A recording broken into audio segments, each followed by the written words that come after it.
Hello, ladies and gentlemen of YouTube, Heavy for Heavy Hammer Bushcraft. Once again, a little different surroundings this time, coming to you from my back porch. Just kind of a change of scenery. I wanted to do something today. We talked about in the video that's coming Sunday. We used some Charcloth, and Charcloth is kind of one of those things you can make at home pretty easy. You can do it while you're out camping pretty easy. And man, I hope the cars don't come through real loud in this video, because I'm not sure yet. But takes a spark. Charcloth takes a spark incredibly easy. Flint and steel works well with it. Solar ignition obviously worked really well with it.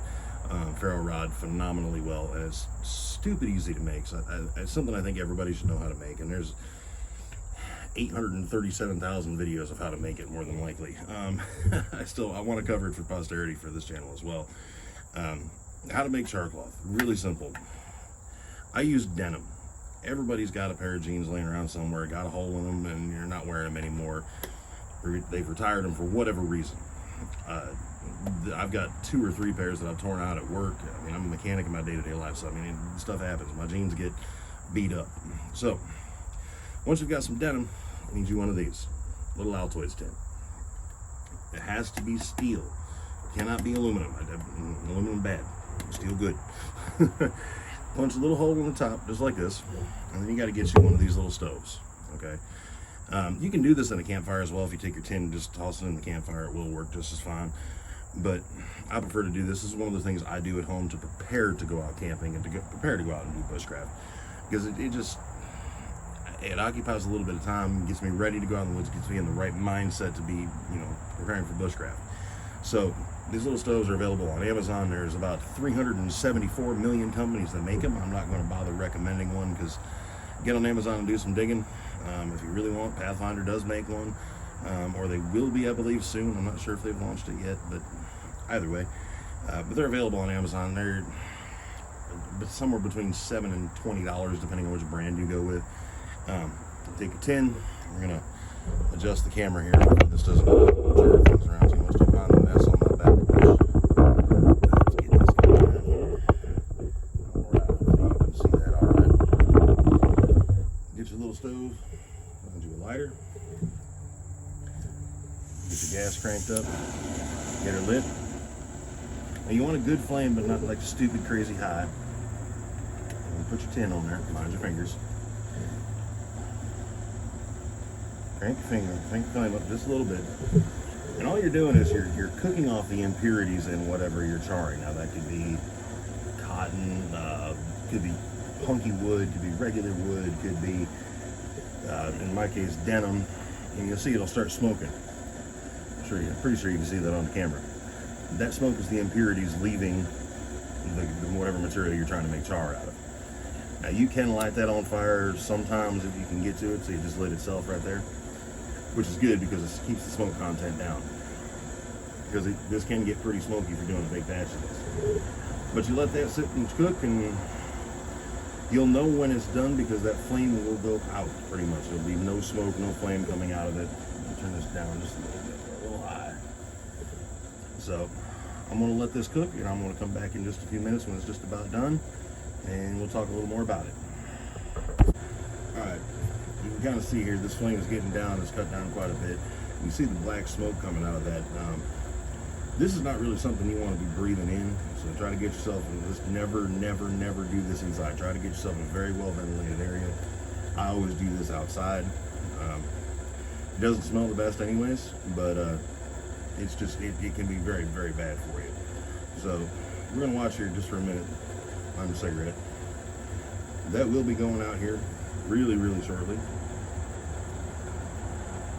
As soon as it does, as soon as it goes out, you can go ahead and shut your stove off. I usually tend to give it about 15 to 20 seconds after the flame actually goes out, just to make sure. But any minute now. We are almost there.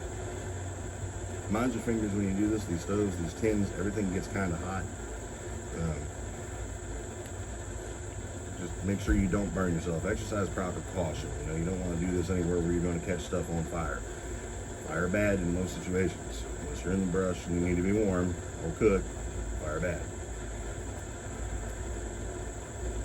Just about there. A little tiny bit of flame left. Again, all that's doing is cooking the impurities out of whatever material it is you're making your char from.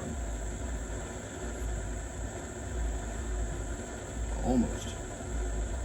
You really can't overcook char either, so it wouldn't hurt to let this go a little longer. But always keep an eye on it. See, there, flame's out right there. So we're going to give it a few seconds. Just let it finish cooking off here. And we're going to shut it off. Now, obviously, don't grab that tin, because that sucker is hot. And I mean hot. Because we've superheated the material inside. Let me turn my camera on.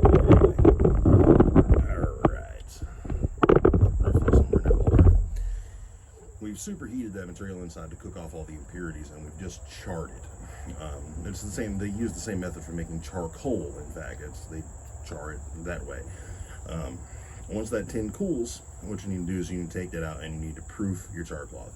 Proof it by taking a ferro rod, flint and steel, just a lighter. Don't light the lighter, just throw sparks, and it should catch it and take a spark at that point. A lot of people use, they say you can use a shemagh. I've never used one. I like my shemaghs. I don't want to turn them into charcloth if I don't have to. That's kind of a survival technique, I guess. People use cotton canvas, heavy grade cotton canvas. I believe it had to be some kind of duck canvas, like a probably a 9 to a 10 ounce or heavier. Because the heavier the canvas, the tighter the weave of the fabric, the better it is. T-shirts don't work phenomenally well for it, but they will work. Denim, I have found, works well. It takes a spark really, really well, and the embers just go forever.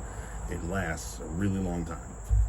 So get yourself an old pair of jeans you got somewhere. Everybody's got a pair or two. If you got kids have always got a pair of jeans they've outgrown or shredded or destroyed or stained to a point of no use or whatever.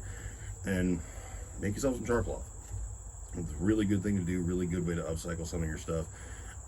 I guess maybe downcycle it. I'm not really sure how that works. I'm not up all the eco terminology, I guess. But once that cools, like I say, you take it out, get it with a spark.